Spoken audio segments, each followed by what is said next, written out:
पहले जो हम लोग घर से लड़कियां नहीं निकलती थी, अब देख रहे हैं कि लड़कियां निकल रही है, बिहार से आगे बढ़ रही है लड़कियां, और हर क्षेत्र में बिहार की ही लड़कियां आगे दिख रही है। उसका हालत जब पहले आप जाके देखिएगा तो चरवाहा विद्यालय, अब जाके आप देखिएगा तो किस प्रकार से वहाँ पे टीचर अवेलेबल रह रहे हैं, किस प्रकार से वहाँ पे क्लास बिल्कुल होना ही चाहिए। जातिगत जनगणना हुआ, उसको आर्थिक आधार पर अगर होता तो और अच्छा हो सकता था, क्योंकि हर जाति में जो है लोग गरीब है, लोग अमीर है। चाहे अगर फॉरवर्ड है तो ज़रूरी नहीं है कि वही लोग अमीर है, वो लोग गरीब नहीं है। फॉरवर्ड में भी लोग जो है गरीब है। लेकिन हाँ, अगर सरकार को लगता है कि ठीक है, सबको 4 लाख रुपया सरकार की तरफ से मिल रहा है, या बिहार में ही जो छात्र यहाँ पढ़ाई कर रहे हैं उनको सरकार की तरफ से 4 लाख रुपया जो है उनको प्रोवाइड किया जा रहा है, एज ए लोन उनको मिल रहा है। काम हो रहा है नीतीश कुमार जी का जो विज़न बिहार को किस तरीके से विकसित किया जाए। आर्थिक आधार पे भी आरक्षण होना चाहिए, और ये जातिवाद का जो चक्रव्यूह है थोड़ा सा उसके ऊपर आर्थिक आधार पे भी बिहार में लाना चाहिए। आप देख रहे हैं द पंचायत और आपके साथ मैं हूं हर्ष कुमार। अभी हम मौजूद हैं राजधानी पटना के एक मशहूर जगह बोर्डिंग रोड पर, और हमारे साथ आज मौजूद हैं पटना यूनिवर्सिटी के छात्र और छात्रा। तो आइए जानते हैं इनसे बिहार के मुख्यमंत्री, बिहार के मुखिया नीतीश कुमार जी के बारे में कि उनका कार्य युवाओं को कैसा लग रहा है और वो इसके बारे में क्या कहना चाहते हैं। सबसे पहले आप अपना नाम बताइएगा। मेरा नाम हर्ष राज हुआ, हम पटना विश्वविद्यालय के छात्र हैं। पटना विश्वविद्यालय BN कॉलेज में पढ़ाई करते हैं। अच्छा, बिहार के मुखिया नीतीश कुमार जी, इनका कार्य आपको कैसा लग रहा है? एज ए स्टूडेंट आप इनके कार्य के बारे में क्या बताना चाहेंगे? देखिए, पहला बात तो ये कि नीतीश कुमार जी जिस प्रकार से काम कर रहे हैं, ये बहुत ही प्रशंसनीय काम है, बहुत ही उसका प्रशंसा होना चाहिए कि जिस प्रकार से वो काम कर रहे हैं। चाहे स्टूडेंट के लिए जो काम कर रहे हैं, स्टूडेंट क्रेडिट कार्ड का जो बात हो गया, बिहार के जो भी छात्र बाहर जाकर पढ़ाई करते हैं, जब उनको 4 लाख रुपया सरकार की तरफ से मिल रहा है, या बिहार में ही जो छात्र यहाँ पढ़ाई कर रहे हैं उनको सरकार की तरफ से 4 लाख रुपया जो है उनको प्रोवाइड किया जा रहा है, एज ए लोन उनको मिल रहा है। चाहे बिहार में आपको हर जगह आज बिजली पहुँच गया है, बिहार में आज हर जगह पक्की सड़क हो गई है, बिहार में जो महिलाओं को आज जो जितने भी सरकारी नौकरियाँ है उसमें महिलाओं को प्राथमिकता दिया जा रहा है। तो इस प्रकार से जो काम हो रहा है नीतीश कुमार जी का जो विज़न है कि बिहार को किस तरीके से विकसित किया जाए, तो उसमें लगातार नीतीश कुमार लगे हुए हैं। और हम समझते हैं कि उनको जो काम, हम लोग भी उनको सपोर्ट करते हैं और निरंतर से काम होते रहना चाहिए। और हम समझते हैं कि अच्छा काम हो रहा है, नीतीश कुमार जी अच्छा काम कर रहे हैं।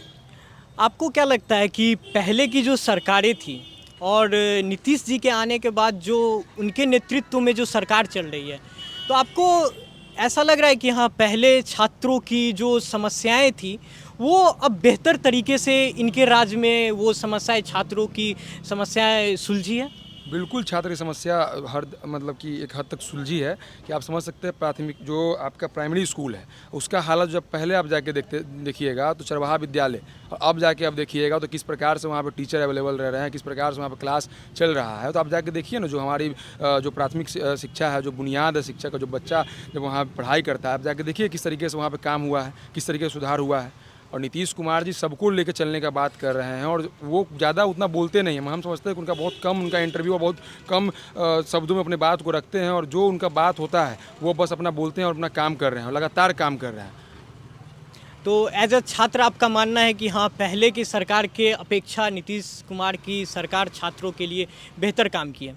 अभी हमारे साथ पटना यूनिवर्सिटी की एक छात्रा भी हैं, तो हम जानते हैं उनसे, अब जानने की कोशिश करेंगे कि नीतीश कुमार जी के शासन में, जैसा कि इन्होंने बताया कि छात्रों के लिए बेहतर काम किया उन्होंने, अब एज अ छात्रा इनका क्या मानना है कि हाँ, छात्रों के लिए उन्होंने क्या किया है, छात्राओं के लिए क्या किया है, तो आप जानते हैं इनसे। सबसे पहले आप अपना नाम बताइएगा। सोनी कुमारी हुआ। अच्छा, आपको क्या लगता है कि नीतीश कुमार के शासन में छात्राओं का विकास हुआ है? हाँ, आप भी देख रहे हैं सामने से कि बहुत हुआ है। जैसे कि अभी कन्या उत्थान है, साइकिल प्रशासन है, फिर उसके बाद है बिहार की पहली महिला फाइटर हैं भावना कांड, और ऐसे बहुत सारे हैं जो बहुत बदलाव देखने को मिला है।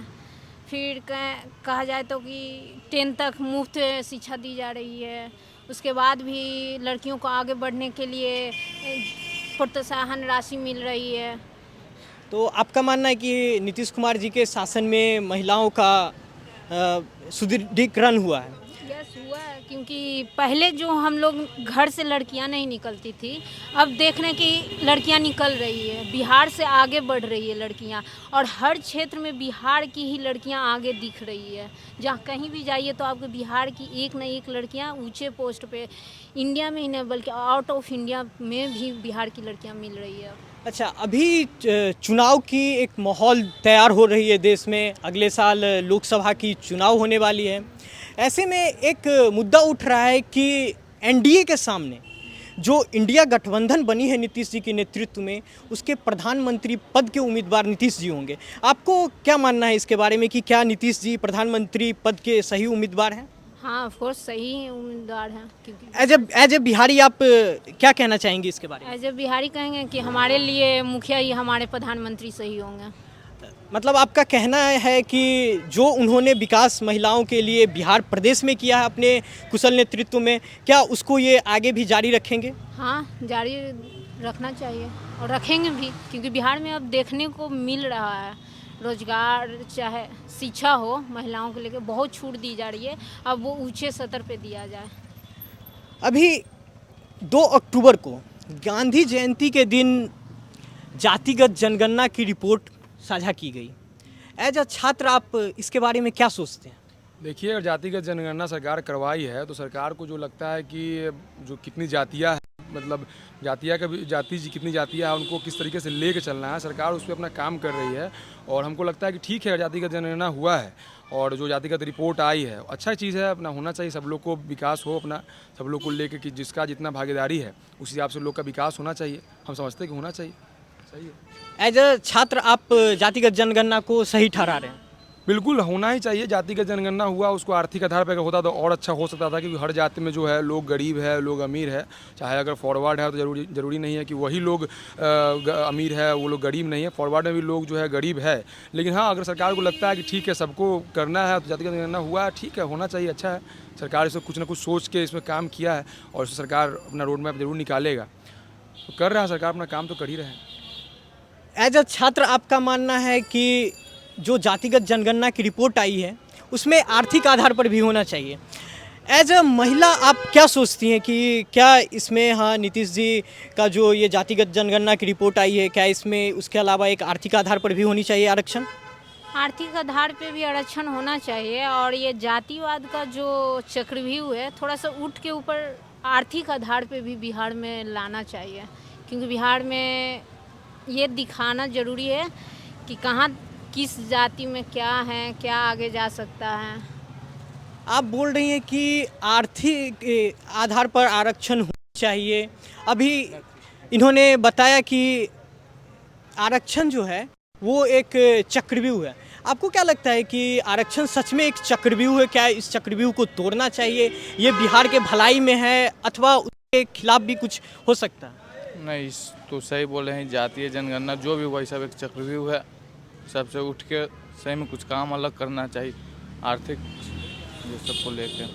मतलब आपका एज अ छात्र मानना है कि जातिगत जनगणना सही नहीं थी। अभी हम जानने की कोशिश किए हैं कि छात्र और छात्राओं का बिहार के मुख्यमंत्री नीतीश कुमार जी पर क्या राय है, इनका काम इनको कैसा लगा है। तो कुछ का कहना है कि हाँ, इनका काम बहुत अच्छा लगा है। कुछ छात्रों का कहना है कि जो जातिगत जनगणना की रिपोर्ट पेश की गई है उसमें आर्थिक आधार पर भी जातिगत जनगणना को शामिल किया जाना चाहिए, क्योंकि इनका मानना है कि विभिन्न कैटेगरी जो है, जो जाति की जो विभिन्न कैटेगरी जारी की गई है उसमें ये नहीं है कि हाँ सिर्फ अपर कास्ट या लोअर कास्ट में, बहुत सारे ऐसे हैं कि अपर कास्ट में भी गरीब है, लोअर कास्ट में भी गरीब हैं, तो उनको उस आधार पर भी जाति का जो जनगणना है वो करवाना चाहिए। और खास करके छात्राओं का मानना है कि नीतीश जी के नेतृत्व में बिहार की छात्राएं काफ़ी आगे बढ़ी हैं, उनका विभिन्न क्षेत्रों में दबदबा कायम हुआ है। तो ये यहाँ की छात्र छात्राओं का मिलीजुली एक उनके बारे में एक विचार है। तो अभी फ़िलहाल इतना ही। अगर आप चैनल पर नए हैं तो चैनल को सब्सक्राइब कीजिए, वीडियो को लाइक कीजिए और अधिक से अधिक लोगों तक पहुँचाइए।